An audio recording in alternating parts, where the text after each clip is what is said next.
Alright, so this is like a somewhat update with the whole Microsoft business update that they've been open since February of this year. It's almost been a year since Microsoft has announced that they're going multi-platform, like fully multi-platform, like putting their exclusives to other consoles like PlayStation and Nintendo Switch. And with Phil Spencer saying that there's no red line on what can and cannot go to PlayStation and Nintendo Switch, or basically multi-platform overall, that tells us that any Xbox exclusive can be multi-platform. Now, with the amount of backlash this has gotten from the Xbox community and the internet as a whole, with me having a somewhat mixed response to this, like I'm happy, but I'm also like concerned and like confused at the same time. On top of that, the CEO of Microsoft is doubling down and still going with the plan of continuing this multi-platform push with the company. The strategy for Xbox moving forward will continue down the path of multi-platform focus, as Microsoft CEO Satya Nadella reportedly doubles down on his plan for the company's gaming efforts. For as long as the Xbox has existed, its platform strategy has always been about grabbing as many players as possible, similar to Sony, similar to Nintendo. Sony has continually dominated the console space between it and Microsoft for current gen and past gen when it comes to sales. And it's because of this perhaps that Microsoft started working on a new development plan for how to approach gaming. For a few years now, Microsoft has focused less on trying to lock players into Xbox and more on simply letting players enjoy the games they love on whatever screen or device they chose to play. Now, this isn't the case with every single game under the Xbox umbrella. Some games, like Indiana Jones,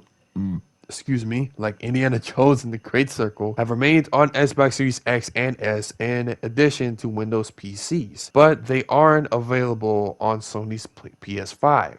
Many titles, though, are part of the ecosystem that makes up Microsoft's This Is an Xbox campaign, which is powered largely by the Xbox Game Pass service that you can access on PC, Xbox consoles, mobile devices, handhelds, and even TVs. All of this is possible via cloud gaming, and it seems Microsoft aims to expand on this effort quite a bit in the future. Microsoft CEO says the Xbox strategy is based on playing your games on all your devices. Speaking at the company's annual shareholder meeting on December 10th, Nadella comments on Microsoft's plans and that he's feeling good about where the company currently sits in the gaming market. Quote, feeling very good about where we are in gaming, Nadella says. In Nadella's eyes, being an Xbox fan today is very different from being an Xbox fan was 10 years ago. Noting that the company is quote unquote redefining what it means to be an Xbox fan, it's no longer about championing your favorite plastic game box. It's about playing your favorite games, whether that includes playing them on an actual Xbox or not. Microsoft wants games to be enjoyed everywhere. Quote, I think in the long term, as a company, we can bring the best of the AI innovation, cloud innovation, console innovation, PC innovation to build the best games that can be enjoyed by gamers everywhere, Nadella said during the meeting. Nadella doesn't give specifics. It's clear, however, that this is part of Microsoft's goal to expand on making games more accessible. Cloud innovation obviously refers to improvements being made to its cloud gaming feature in Xbox Game Pass Ultimate. Cloud gaming is basically like you playing on the phone, on your computer, on your laptop, basically. That's what cloud gaming is. What's less clear is how players will access those games outside of it if not on a physical Xbox. I'm so tired. I'm so tired. Well, I just yawned while I was editing this video. Well, there's always PC.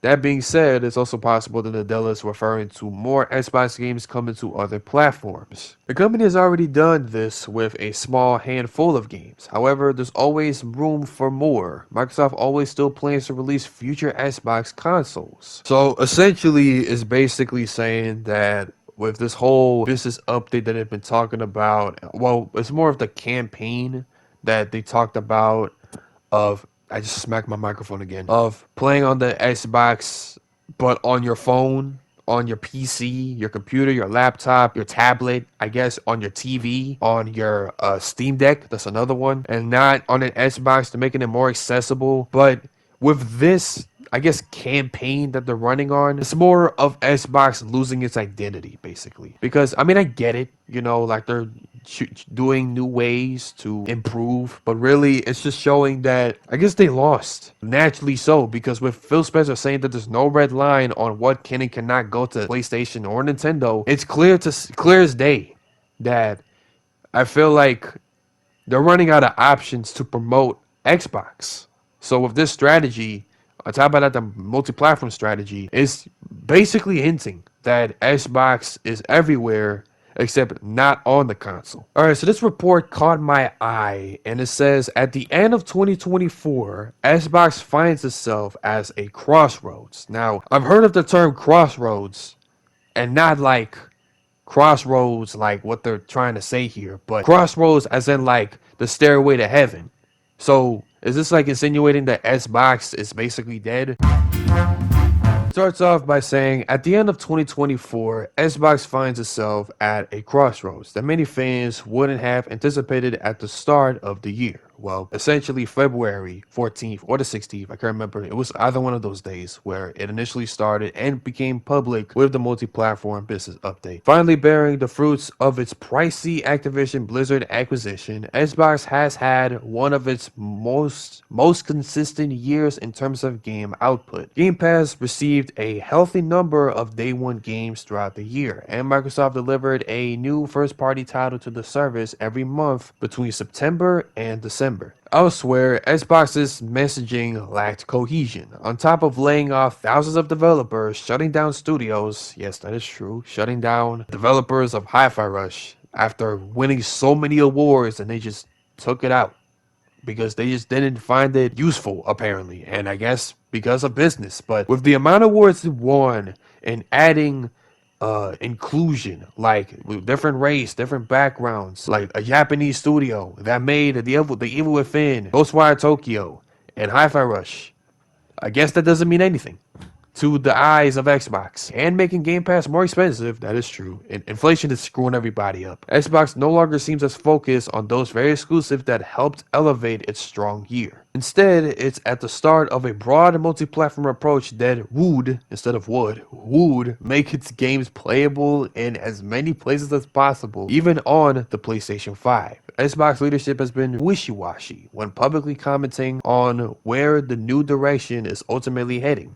Like Sony, which stumbled through its own unclear vision this year, Xbox needs to commit to a plan in 2025. Xbox's wild year. Coming into 2024, I had an optimistic view of Xbox following an excellent developer direct in January. I was convinced that this was Microsoft's year to dominate the gaming space. Instead, it got mirrored. I've never heard or read this word in my life, and controversy days later that it never escaped. First, the company laid off developers from the recent acquired Activision Blizzard. Then rumors started swirling that Xbox's games would be going multi-platform. Yeah, but that with PlayStation as well when they like disrespected the developers of Helldivers. I'll never forget that. I'm throwing PlayStation under the bus because they also did some scummy stuff too, but even though it's a video about Xbox, they're not safe either. Instead of instantly and confidently responding to these issues, Xbox released a podcast weeks later where Microsoft gaming CEOs Phil Spencer and other executives would do little more than confirm that 4 games, Pentiment, Grounded, Hi-Fi Rush, and Sea of Thieves, would come to other platforms. In fact,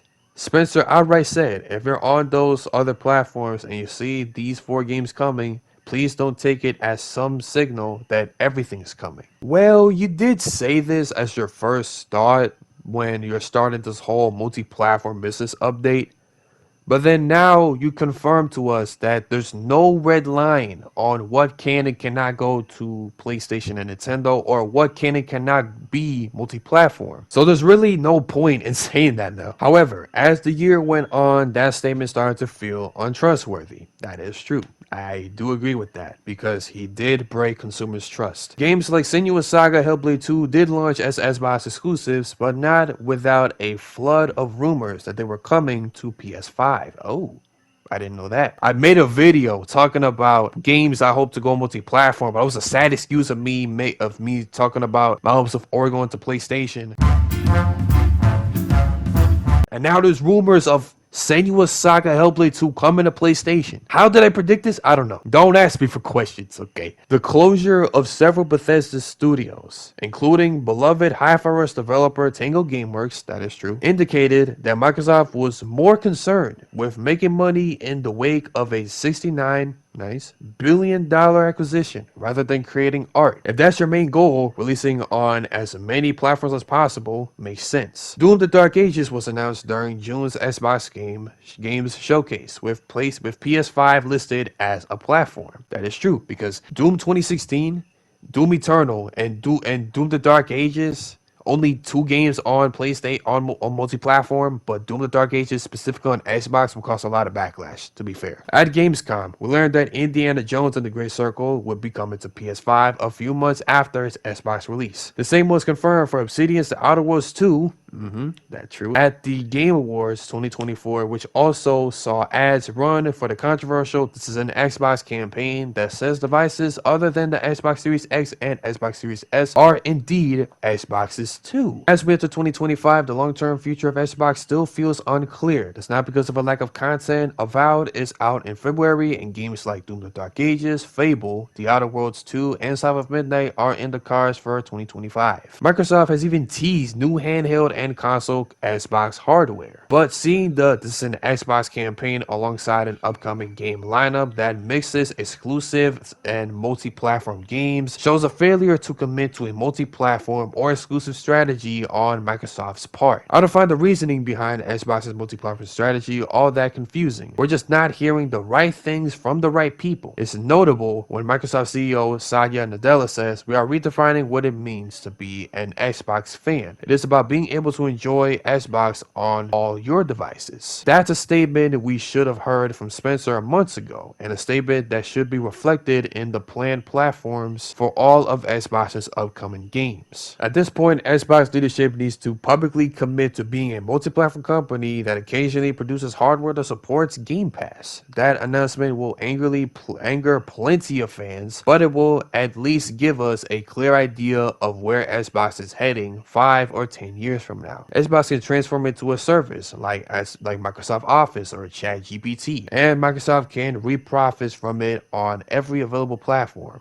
But right now, there is no dissonance, however you say that, between what Microsoft, the corporation, wants and what Xbox players feel or understand. Alright, so with all that being read, said, and done about the public confirmation of the multi-platform business update that's been public since February of this year, almost a year now, okay? We're in December, and next year, well, January, of course, we're going to be seeing a developer direct, PlayStation State of Play, which is most likely we're going to be seeing some Xbox games go to PlayStation. Of course, my hopes is Oregon to the PlayStation to revive the indie game series. And what Xbox games do you think could go to PlayStation and or Nintendo Switch? But yeah, I do agree that it's notable that the leadership of where Xbox is identifying itself feels pretty lost of how they identify themselves in the gaming industry. I mean, this used to be like an independent company, an independent business and corporation, and now it's just like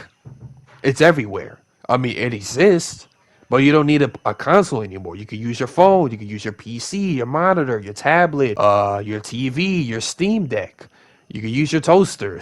That's a joke that I stole from Knowledge Husk's video, which I'll leave a link in the description. But I get why some are concerned and some are upset that they feel betrayed. But I'm just saying, I feel like Xbox could have cooked if they released a 720 and not the Xbox One. I mean, they predicted it in real steel, but I guess it probably never gonna happen. Maybe in the future we'll get an Xbox 720, but that depends. But for me, I guess we just gotta wait and see what's in store for us for this whole Xbox multi-platform business update that's been public about since February. Like, what games could go to PlayStation, or what games could go to Nintendo, or what games could go to both PlayStation and Nintendo. And with the developer direct, the state of play, and I don't know, a Nintendo Direct. I'm not assuming that it's gonna be in January. There's always gonna be rumors. There's always gonna be false information. But predictably so, there's gonna be a PlayStation State of Play and Developer Direct on January with some like exclusive broadcasts and showcases of a game and some indie companies that are also going to show theirs on the start of January. And I guess with how this is being like directed, it feels a bit vague, subsided, confusing, if that makes sense, with trying to figure out what's their game plan. Like what are they trying to show us? What are they trying to tell us? Like Xbox is everywhere. I mean, we know the Xbox is everywhere. Consoles, like when somebody says everywhere, they're talking about like countries. Like you can buy an Xbox there, you can buy an Xbox in the Asian continent, the European region, in America, obviously. But no, in devices, that's what they meant. But also on competitor consoles and devices, PlayStation and Nintendo too. But with all these, I guess, predictions and theories and rumors, we just gotta wait for more info confirmed by the people that are from Xbox and not someone that's bullcrapping what they're saying, making these vague and false statements, even though they're rumors and do sound believable and it feels true with how they're going with this, with the interviews that they have, with the articles being made from the said CEO, not just Satya Nadella, but also Phil Spencer as well. On top of that, with Sarah Bond and Matt Booty being part of it, it's interesting, to know what's the next step. But then again, I can agree that it feels a little confusing as to how they're leading this. I'm repeating myself,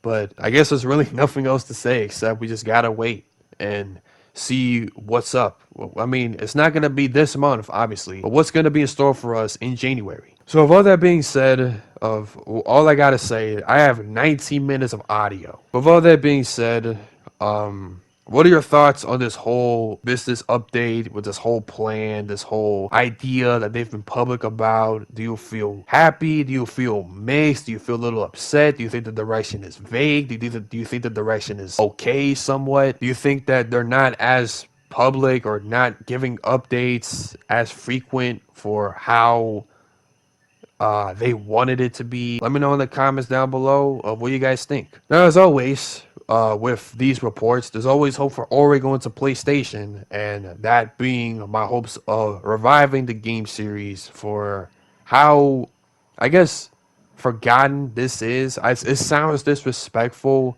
with how I'm saying it. I would never disrespect Moose Studio. That's gonna be another separate video of me talking about it. That's all I gotta say. I've been talking for way too much. I'll be seeing you all later. Here's my list of Ori going to PlayStation. As always, I don't know what Xbox has in store for us, but let's just hope that it's good, that it's great, maybe that it could probably make sense for once. And I'll see you all later. See ya.